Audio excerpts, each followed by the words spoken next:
बिस्मिल्लाहिर्रहमानिर्रहीम। आज इंतहाई अहम लेक्चर 12 जुमलों का वो मसला जो बच्चे अपनी पूरी एजुकेशनल करियर में इसका सामना करते हैं। इंशाल्लाह आज एक ही लेक्चर में उसको हम सॉल्व करने जा रहे हैं। तो आगाज करते हैं। आज टेंस टेबल को हम जीरो से सीखना शुरू करेंगे। तो सबसे पहले तो ये 12 जो जुमले होते हैं ये होते क्या है, ठीक है। उसमें सबसे पहले हम देखेंगे कि हमारे 12 जुमलों का आगाज होता है वर्ड टेंस से। टेंस क्या होता है, याद रख ले, टेंस कहते हैं जमाना, वक्त। जमाना, वक्त। अब जमाने कितने हमारे पास, वक्त कितने हैं? Present, past, future. प्रेजेंट हाल, पहचान इसकी है, हैं, हूं। पास्ट माजी, पहचान था, थी, थे। फ्यूचर मुस्तकबिल, पहचान गा, गी, गे। तो सबसे पहले हमने टेंसेस में जाकर देखा कि हमारा जो टेंस है वो है क्या। टेंस जमाना, वक्त है और इसको हम 3 कैटेगरीज में तकसीम करते हैं। इसके 3 जमाने हैं, प्रेजेंट है, पास्ट और फ्यूचर है। उसके बाद हमने समझना यहाँ पे कि भाई हमारा जो ये टेंस का टेबल है ये है कौन सा। तो हमारा टेंस टेबल जो है ये एक्टिव वॉइस टेंस टेबल है। एक्टिव वॉइस, एक्टिव वॉइस कौन सा जुमला होता है? हम सबसे पहले एक्टिव वॉइस जुमले को समझेंगे। जो हम ये 12 जुमले करते हैं, 12 टेंसेस करते हैं, ये कौन से जुमले होते हैं? तो एक्टिव वॉइस वो जुमला है जिसमें काम करने वाला सब्जेक्ट मौजूद हो, जिसमें काम करने वाला सब्जेक्ट मौजूद हो। तो हमने इसके लिए कुछ एग्जांपल लिख रखी हैं। सबसे पहली एग्जांपल देखेंगे जी, बच्चों के लिए कहानी उस्ताद लिखता है। अब हमने देखना कि क्या काम करने वाला जुमले में मौजूद है कि नहीं है। तो सबसे पहले हम जुमले में तलाश करेंगे वर्ब। काम क्या हो रहा है जी? काम है लिखना। अब लिखना से हम पूछेंगे कि सबक, इस सेंटेंस में लिख कौन रहा है, कहानी कौन लिख रहा है? उस्ताद। तो जब काम करने वाला सब्जेक्ट मौजूद होगा तो हमारा जुमला कहलाएगा एक्टिव वॉइस। अगला सेंटेंस देखते हैं, पुल हर साल हुकूमत बनाएगी। कौन पुल बनाएगी? हुकूमत बनाएगी। तो हमारा सब्जेक्ट मौजूद है तो जुमला एक्टिव वॉइस हुआ। इसी तरह अगर मैं लिखूं कहानी लिखी जाएगी। अब मैं पूछा भाई कहानी लिखी जाएगी, कौन कहानी लिखेगा? मौजूद नहीं है। तो इस सूरत में हमारा जुमला ये एक्टिव नहीं होगा, ये पैसिव हो जाएगा। तो हम तो एक्टिव वॉइस के जो टेंस टेबल है, टेंस चार्ट है, उसको समझने जा रहे हैं। तो एक्टिव वॉइस वो जुमला जिसमें काम करने वाला सब्जेक्ट मौजूद हो।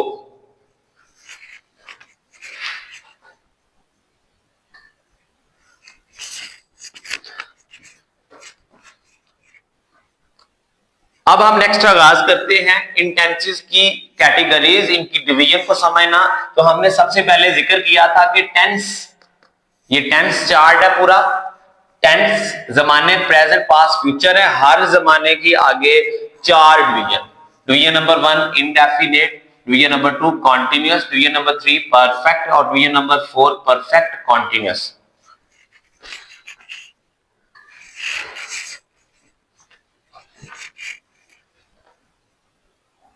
तो हमने ये डिवीजन देखी। अब प्रेजेंट के सामने ये 4 डिवीजन होंगी। तो ये present definite, present continuous, present perfect, present perfect continuous. इसी तरह past indefinite, past continuous, past perfect, past perfect continuous, future indefinite, future continuous, future perfect और फ्यूचर परफेक्ट कॉन्टिन्यूअस। इस तरह हर जुमले की 4, हर जमाने की 4 डिवीजन हुई और 4 डिवीजन से मिलकर जब हमने ये टेंस टेबल देखा तो इसमें टोटल हमारे पास 12 जुमले आ गए। तो हम सबसे पहले आज पहचान शुरू करेंगे। बड़ी आसान है जी। प्रेजेंट डेफिनेट की पहचान तकरीबन सब बच्चों को ये आती होगी। अगर जुमले के आखिर पर ता है, ती है, ते है, ये अगर आ जाए तो जुमला हमारा को क्या कहलाएगा? Present indefinite. अगर पास्ट इंडेफिनिट की बात करें, जुमले के आखिर पर अलिफ, छोटी ये, बड़ी ये, या फिर गया वर्ड, गई, गए, या फिर ता था, ती थी, ते थे वगैरह आ जाए तो ये जुमला हमारा पास्ट इंडेफिनिट। पास्ट इंडेफिनिट की पहचान दोबारा रिपीट करते हैं, अलिफ छोटी ये, बड़ी ये,